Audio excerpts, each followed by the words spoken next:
Banswada police station దాడి Banswada police station మీద దాడి అదే అయ్యారు. అది 2002-3 ఆ టైంలో. బాన్స్వాడ పోలీస్ స్టేషన్ మీద దాడి లేదు. మరి అటు చంపడం అంటే కానిస్టేబుల్ ఏమో చంపింది నాకు ఐడియా ఉంది కానీ దాదాపు ఒక అరగంట సేపు ఫైరింగ్ అయింది కదా, పోలీస్ స్టేషన్ మీద అటాక్ చేస్తుంటారు. అంటే మీరు బయటకు వచ్చారా అప్పటికి? నేను 2003 ఏప్రిల్ 25 నాడు ఆర్ఎస్ ప్రవీణ్ కుమార్ ఎస్పీ కరీంనగర్ ఎస్పీగా ఉండే అన్న. ఇప్పుడు ఇదే టైంలో సలీం దళం అన్నట్టు ఉండేది. ఆవు సలీం దళం సీర్నపల్లి దళమా లేకపోతే సీర్నపల్లి దళమే. ఆ దళం గురించి మీకు చెప్పండి. సలీం దళము నేను వాస్తవంగా 96లో నేను యూజ్ అయినా. 98 దాకా మెట్పల్లి దళంలో దళ సభ్యునిగా పార్టీ సభ్యునిగా పనిచేసి 98లో ఉస్నాబాద్ పోయినా. ఉస్నాబాద్ ఏరియా కమిటీ సభ్యునిగా అక్కడ పోయినాం. అక్కడ పోయినప్పుడు మాకు తోకల రాయమల్లు ఆలియస్ పోచమల్లయ్య అని చెప్పేసి ఆయనది హుజరాబాద్ దగ్గర మాణిక్యపూర్ ఆయన ఉండే మాకు దమన్నపేట, మాణిక్యపూర్ దగ్గర దమన్నపేట ఉంటుంది. ఇక 99 నుంచి మళ్ళీ 2000 సంవత్సరం దాకా నేను జైచాల్ ఏరియా కమిటీ ఎల్జిఎస్ కమాండర్గా పనిచేసిన. ఇక్కడికి వెళ్ళి ఇక మళ్ళీ నేను 2000 సంవత్సరం నుంచి 2002 మొత్తం పూర్తి చేసుకొని 2003 ఏప్రిల్ 25 తారీఖు దాకా నిజామాబాద్ జిల్లాకి ఆర్గనైజేషన్ రీత్యా.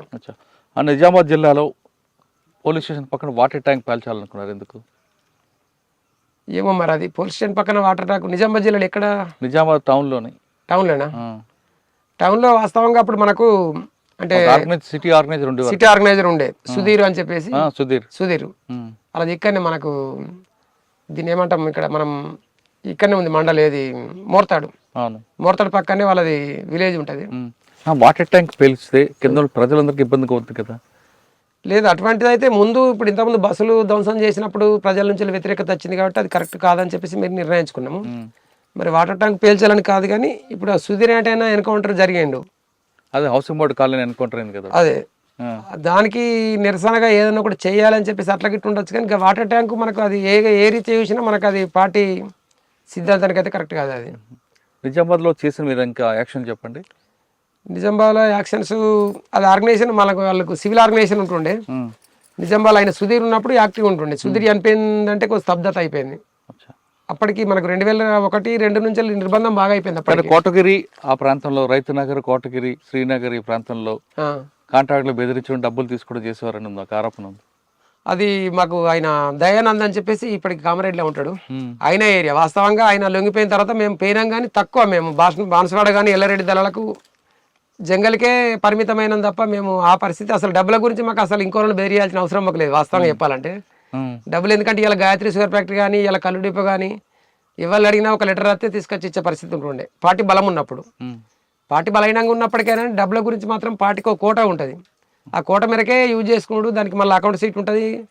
1 ఇయర్ అకౌంట్ సీట్ తయారు చేసి పంపించడం ఉంటుంది. దాంట్లో ఏమైనా ఆర్థిక క్రమశిక్షణకు పాల్పడ్డప్పటికీ అటువంటి ఏమైనా ఉంటే ఈ ప్రమోషన్ కానీ డిమోషన్ కానీ దాంట్లో ఉంటుంది. ఏమైనా ఆర్థిక క్రమశిక్షణ చేసి డబ్బులు దుర్వినియోగం చేసి ఇటువంటి ఏమైనా బెదిరించారు అంటే అది ఎవరి మీద అది సెంట్రల్ కమిటీ సభ్యుడైనా, రాష్ట్ర కమిటీ సభ్యుడైనా, స్టేట్ కమిటీ ఎవరైనా కానీ ప్రతి ఒక్కరి మీద చర్యలు ఉంటుంది. అది అన్నది బాన్స్వాడలో చేయలేదు కానీ కొంతవరకు చేశారు. అక్కడ పోచారం శ్రీనివాసరెడ్డి కానీ గతంలో ఉన్న ఎస్విఎల్ నరసింహరావు ఒక ఎమ్మెల్యే ఉండేవారు. అది ఎప్పుడు ఎదురుపడ్డారు మీకు? మాకు పోచారం శ్రీనివాసరెడ్డి ఉన్నప్పుడు మండ వెంకటేశ్వరరావు వాళ్ళిద్దరు అప్పుడు టీడీపీలో ఉండే. ఎస్విఎల్ నరసింహరావు ఒక ఎమ్మెల్యే కూడా ఉండేవారు కదా బాన్స్వాడకి. ఏమో ఆయన తెలియదు కానీ మాకు ఇక్కడ సభ్యురాలి అయితే కామారెడ్డి ఏరియాలో సభ్యురాలి అని ఒక దళ సభ్యుడు సతీష్ అని చెప్పేసి ఆయన వెళ్ళిపోయిన తర్వాత ఆయన బెదిరించి డబ్బులు తీసుకున్నట్టుగా తెలుసు. కానీ అది పార్టీకి సంబంధం లేదు. ఎందుకంటే ఆయన బయటకు వెళ్ళిపోయిన తర్వాత ఆయన వ్యక్తిగతంగా బెదిరించి తీసుకున్నట్టు తెలుసు. కానీ పార్టీ పరంగా మాత్రం ఎక్కడ కూడా అటువంటి బెదిరించడం అనేది అయితే ఎక్కడ ఉండదు నాకు తెలిసినంత వరకు. అంటే బయటకు వచ్చిన తర్వాత బెదిరించి డబ్బులు వసూలు చేసే వాళ్ళు ఉంటారు, చెట్టు పేరు చెప్పి కాయలు అమ్ముకుంటారు అన్నట్టు అట్లా ఉంటారు. కానీ మేమైతే అటువంటి పరిస్థితి మాకు ఎప్పుడు రాలేదు వాస్తవంగా. జగిత్యాల కానీ ఇటు నిజామాబాద్కి మీకు అప్పుడు మంచి గట్టి పోలీసు ఎవరు?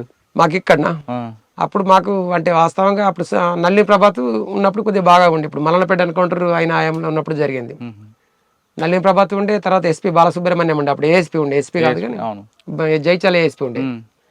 ఇక తర్వాత ఆర్ఎస్ ప్రవీణ్ కుమార్ వచ్చినప్పుడు ఇది ఆయన ఏదో కార్యక్రమం తీసుకున్నాడు, నాకు ఐడియా వస్తలేదు. కానీ అమ్మ పిలుస్తుంది కాకుండా ఇంకోటి ఏదో జనం కోసం మనమా, మనం కోసం జనమా, లేకపోతే ఏదో ఆపరేషన్ సంజీవన, ఆపరేషన్ సంజీవన కావచ్చు.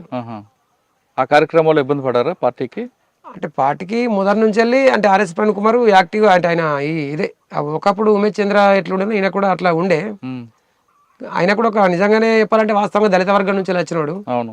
అంటే ఇక ప్రభుత్వాల ఆదేశాలు అమలు చేసుడే తప్ప ఆయనకు వ్యక్తిగతంగా ఎజెండా ఉంటుందా ఉండదో మాకు తెలియదు వాస్తవంగా. కానీ ఆయన అంటే నళిని ప్రభాత్ ఏంటంటే బాగా కరడు కట్టిన వ్యక్తిగా ఉండని మా అభిప్రాయం ఉంటుండే. ఆర్ఎస్ ప్రవీణ్ కుమార్ అంటే ఇటువంటి సంస్కరణలు తీసుకొచ్చిండు కానీ ఎన్కౌంటర్ల పట్ల అయితే మరి ఎక్కడ ఇంతగానో అంటే సీరియస్గా చేసినట్టు తెలియదు. అప్పుడు సురేంద్ర బాబు గారు అనురాధ మేడం గారు పనిచేస్తారు కదా, వాళ్ళ నుంచి మీకు ఏమైనా వచ్చిందా ఇబ్బంది? వాళ్ళు ఉన్నప్పుడు కూడా అంటే నిర్బంధం అనేది ఎప్పుడు దపదపాలుగా పెరుగుతూనే వచ్చింది. నిర్బంధం అనేది ఎప్పుడు అంటే నిర్బంధం పెరిగినప్పుడు కొద్దిగా సెట్ బ్యాక్ అయ్యి మనకు అటు పక్కనే డీకే ఉంది కాబట్టి దండకరణం ఉంది కాబట్టి అటు దళాలు ఎప్పుడు నాయకత్వాన్ని పంపించుకొని పార్టీని విస్తరించడంలో భాగంగా అట్లా సెట్ బ్యాక్ అయ్యి వెళ్ళిపోయి ఇక్కడ దళాన్ని తక్కువ చేసుకుంటే అటు వెళ్ళిపోయింది. అందుకే ఇలా ఈ పశ్చిమ డివిజన్ అనే నిజామాబాద్ జిల్లాను ఈ కరీంనగర్ జిల్లాను కలుపుకొని పశ్చిమ డివిజన్ ఏర్పాటు చేసింది. అప్పుడు మీరు అదే టైంలో నిజామాబాద్ జిల్లాలో ఇద్దరు ఎస్పీలు పనిచేశారు, ఆర్పి మీనా, మహేందర్ రెడ్డి గారు. వాళ్ళ టైంలో మీకు నిర్బంధం పెరిగిందా? అండ్ ఆర్పి మీనా టైంలో ఎక్కువ ఎన్కౌంటర్లు ఉన్నాయి కదా. ఆర్పి మీనా అప్పుడు నేను లేను, అప్పటికి అంటే నేను అక్కడ లేను, నిజామాబాద్ జిల్లా లేను. నేను ఉన్నప్పుడు ఈయన ఉండే ఏది మన ఓఎస్డి విక్రమ్ సింగ్ మాన్ ఉండే. ఓఎస్డి విక్రమ్ సింగ్ మాన్ ఇక్కడ కరీంనగర్లో వేసి అక్కడికి వచ్చింది మళ్ళీ. ఓఎస్డి విక్రమ్ సింగ్ మాన్ ఉండే, ఇంకొక ఆయన పేరు డిహెచ్ చౌహాన్ అని ఉండే అప్పుడు. డిహెచ్ చౌహాన్ నిజామాబాద్ చేయలేదు, ఆయన కరీంనగర్ చేశారు. ఆయన మరి శంకాప్రత బాక్ష ఏదో పేరు బాక్షి ఆయన ఉన్నప్పుడు మేము లొంగిపోయింది. అప్పుడు 2003లో ఆయన ఉండే అప్పుడు. సరేనా. నిజామాబాద్ ఆ ప్రాంతంలో బాన్స్వాడలో ఒక పెద్ద ఎన్కౌంటర్ జరిగింది, సలీం ఎన్కౌంటర్, బాన్స్వాడ దగ్గరలో. దాని గురించి మీకు తెలుసా? అప్పటికి నేను ఉన్నప్పుడు కాదు, అంతకంటే ముందే అది సలీం ఎన్కౌంటరు. కానీ నాకు ఐడియా ఉంది ఏంటంటే మనకు ఈ మన ఐలన్న అని చెప్పేసి జిల్లా కమిటీ సభ్యుడు ఉండే. జిల్లా కమిటీ సభ్యుడిని ఐలన్నను ఈ భీమగాళ్ళు ఏరియా కమిటీ కార్యదర్శి ఉండే, జిల్లా కమిటీ సభ్యుడు ఉండే. ఆయన ఒకటి రెక్కి కోసము పంపిస్తే ఇక్కడ మన పక్కనే మోర్తాడు మండలము అది ఏరుగట్ల ఆయన బద్దం రాజిరెడ్డి అని చెప్పేసి ముందు నుంచి నమ్మకంగా ఉంటుండే మనకు. ఆయననిచ్చి మనం రెక్కి వేయడం కోసం పంపించినాం.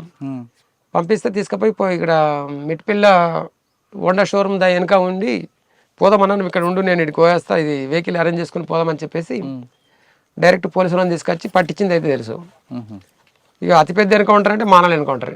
మానల్ ఎన్కౌంటర్ ఎక్కడ? అప్పుడు మానల్ ఎన్కౌంటర్ నేను బయటకు వచ్చారు. ఆ ఎన్కౌంటర్ గురించి చెప్పండి. మానల్ ఎన్కౌంటర్ వాస్తవంగా చర్చలు అయిపోయిన తర్వాత రాష్ట్రంలో అతిపెద్ద ఎన్కౌంటర్ ఏదైనా జరిగింది ఉంది అంటే మానల్ ఎన్కౌంటర్. అవును. అంటే మానల్ ఎన్కౌంటర్కి ముందు మాకు ఒకటి ఇక్కడ పొద్దుంతా 3 సార్లు ఎన్కౌంటర్ అయింది. లేకపోతే నేను కూడా దానిలో ఉండేవాడిని కావచ్చు. నేను వాస్తవంగా 2003లో వచ్చినప్పటికీ చర్చల పీరియడ్ టైంలో అప్పుడు నేను మళ్ళీ పోయినా. అవునా? రెండోసారి పోయినా.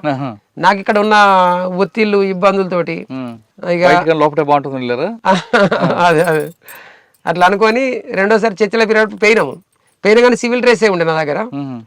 ఒకప్పుడు SLR ఉండే కానీ తర్వాత 302 ఇచ్చారు, 302 రైఫిల్ ఇచ్చారు, 303 రైఫిల్ ఇచ్చిన తర్వాత 303 రైఫిల్ పట్టుకొని సివిల్ డ్రెస్ లో ఉన్నా నేను. ఆ చర్చల పీరియడ్ ముగిసి చర్చ ఇక వాళ్ళందరూ ముగ్గురు ఎవరైతే ఆర్కే, సుధాకర్, ఈ గణేష్ అన్న వీళ్ళు ముగ్గురు చర్చలకైన వాళ్ళు రిటర్న్ మర్రి వచ్చిన తర్వాత మళ్ళీ నిర్బంధం అనేది అంటే అప్రకటిత యుద్ధం ప్రకటించలే. మళ్ళీ మీ మీద నిర్బంధం పెడతాము లేకపోతే అణిచివేస్తాము ఇట్లా అని ప్రకటించలేదు. విధానపరమైన నిర్ణయం కాకుండా నిర్బంధం అనేది ఉంది. మేము దాన్ని అంత సీరియస్గా ఇట్లా అవుతుందని మేము కూడా అనుకోలేము. ఇక్కడ కొరట్ల మండల దగ్గర నాగులపేట అవతల ఇంకోటి తక్కలపల్లి ఉంటుంది. తక్కలపల్లి కూడా ఒక మామిడి తోటలు ఉన్నాం, ప్లేన్ ఏరియా, జంగల్ లేదు. మామిడి తోటలు ఉంటే మామిడి తోటల ఉన్న తర్వాత వాళ్ళు అది పొద్దున మేము ఏం చేసినామంటే మామిడి తోటలో ఉండే కంటే ఒక రోజు ముందు దళిత వాడలకు పోయి అన్నం అడుక్కున్నాం. అందరినీ ఎవరిలో అన్నమని చెప్పలేము కాబట్టి అన్నం కావాలి కాబట్టి అన్నం అడుక్కున్నాం. అన్నం అడుక్కుంటే అందరూ ఇట్లా ఇక మాకు కిటి బ్యాగులలో పల్లెలు ఉంటాయి కాబట్టి ఇట్లా అన్నం పట్టుకుంటే అందరూ మనిషికింత అన్నం వేసారు. ఇక బహిరంగానే ఒక ఎస్సీ వాడ మాది వల్ల మాల వల్ల వాడకపోయి ఆయన తక్కలపల్లి దగ్గర అన్నం అడుక్కున్నాం. అన్నం అడుక్కొని తిని ఆయనతో నైట్ అక్కడనే ఊరి దగ్గర వండుకొని పొద్దున్న లేసి మామిడి తోటలకు వచ్చినాం. మామిడి తోటలకు వచ్చిన తర్వాత వాళ్ళు పోలీసు వాళ్ళు లెంకుంటా వస్తున్నారు. వాళ్ళు కొన్ని నీళ్ళు తెచ్చుకుందామని మేము ఇక పొద్దున నీళ్ళు అవసరం కదా టీ పెట్టుకుపోతే అందుకు నీళ్ళు తెచ్చుకుంటామని మేము పోయేలా పోలీసు వాళ్ళు వస్తున్నారు అని చెప్పేసి అయితే మేము వెనక రిటర్న్ మర్రి వచ్చినాం. రిటర్న్ మర్రి వచ్చిన తర్వాత చూసిరు వాళ్ళు, చూసి ఎమ్మడబడ్డారు. ప్లేన్ ఏరియా కాల్పులు జరుపుకుంటా అక్కడ ఫస్ట్ అక్కడ స్టార్ట్ అయింది, ఏది తక్కలపల్లి ఇక్కడ స్టార్ట్ అయింది, కాల్పులు జరుపుకుంటే ఎమ్మడవాడరు. అక్కడ తప్పించుకొని వచ్చిన తర్వాత ఇక్కడ సంగం నావలపేట దగ్గర మళ్ళొకసారి పెద్ద కాలువ ఉంటుంది, పోలీసు బలగాలు అక్కడికి వస్తారు, కొరట్ల మెట్టిపల్లి అంతా దగ్గరనే కాబట్టి వస్తారు పోలీసు బలగాలు. కాలువ దాటేటప్పుడు కూడా మళ్ళీ ఒకసారి ఎమ్మడబడి మళ్ళీ కాల్పులు జరిపి రెండోసారి అయింది. మూడోసారి మధ్యాహ్నం 2 గంటల టైంలో మూడోసారి ఇక్కడ కొరట్ల అవతల మనకు ఇంకోటి వెంకటపురం కొరట్ల మధ్యన సాయిబాబా గుడి దాటిన తర్వాత మెయిన్ రోడ్ దాటాల. పోలీసులు అక్కడికి వెళ్ళి తడుముకుంటూ వస్తారు మమ్మల్ని పొద్దంతా. ఇక్కడికి వెళ్ళి మళ్ళీ వెహికల్ కూడా పోలీసు వెహికల్ ఫోర్స్ దిగుతుంది. మేము ఆ రోడ్డు దాటి పైలట్ టీం, నేను పైలట్ టీంలో ఉన్నాం, పైలట్ టీం ముగ్గురం పైలట్ టీం రోడ్ దాటాము. మిగతా రమేష్ అన్న వాళ్ళందరూ అటున్నారు, మధ్యలో పోలీస్ జీప్ వచ్చి ఆగింది. ముగ్గురం అయిన తర్వాత నేను ఇంకొక పద్మక్క అని చెప్పేసి ఆమె ఆ రోజు చనిపోయింది అక్కడ. నాతో పాటు ఇంకొక ఆయన పేరు ఐడియా లేదు, ఆయనకు మేమిద్దరము ముందటికి వెళ్ళిపోయినాం. ఆ పద్మక్క అప్పటికి ఉరికి దమ్ముకొచ్చి చెరుకు తోటలో వచ్చింది. చెరుకు తోటలో వచ్చిన తర్వాత ఆమెను పోలీసు వాళ్ళు ఎమ్మడవాడు ఆయన ఆమెను దొరకబట్టి ఆమెను కొట్టేసారు. వాళ్ళు రమేష్ అన్న దళము, మా రమేష్ అన్న వాళ్ళు కాల్పులు జరిపిన దాంట్లో 2 పోలీసులకు గాయాలైనాయి.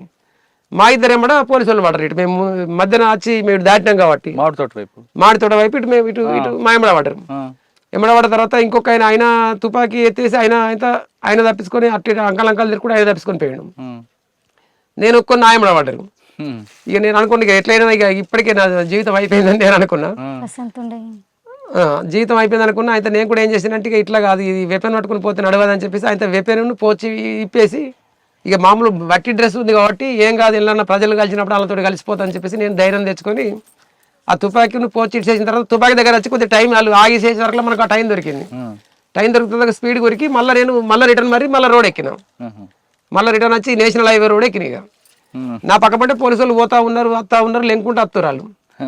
ఇక మళ్ళీ ఇట్లా కూడా మరి ఎవరు ఎంత చెకింగ్ చేస్తారని చెప్పేసి మళ్ళీ వెంకటపూర్వలే వచ్చిన నేను. వెంకటపూర్వలే వచ్చి ఒక ఇంట్లో వచ్చిన తర్వాత ఆ ఇంట్లోకి కూడా వచ్చారు. నేను లోపలికి వచ్చిన వాళ్ళు బయట 2-3 కూర్చొని మాట్లాడుతారు. ఒక ఆయన వచ్చే కదా లెంకుంటూ వచ్చినంటే ఎవరు సార్ అని వాళ్ళు చెప్పారు. వాళ్ళు ఇళ్ళకే వేరంటే ఆనాడు తీసుకుపోయి చంపేసేది. అగో ఆ విధంగా నేను ఆ రోజు తప్పించుకొని మళ్ళా కొద్దిగా పోలీసులు అందరూ ఎక్కడ ఒక 2 గంటల తర్వాత మళ్ళీ పోయి ఎస్కేప్ అయ్యి వెళ్ళిపోయాను. ఇది వెళ్ళిపోయాక ఒక 3-4 రోజులకు వీళ్ళు మళ్ళీ దళం అటే మరిపోయి మానాల్లో దగ్గర జరిగిన ఎన్కౌంటర్ ఒక 3 రోజులకు, దీనికి ఉన్న దానికి ఒక 3-4 రోజుల గ్యాప్.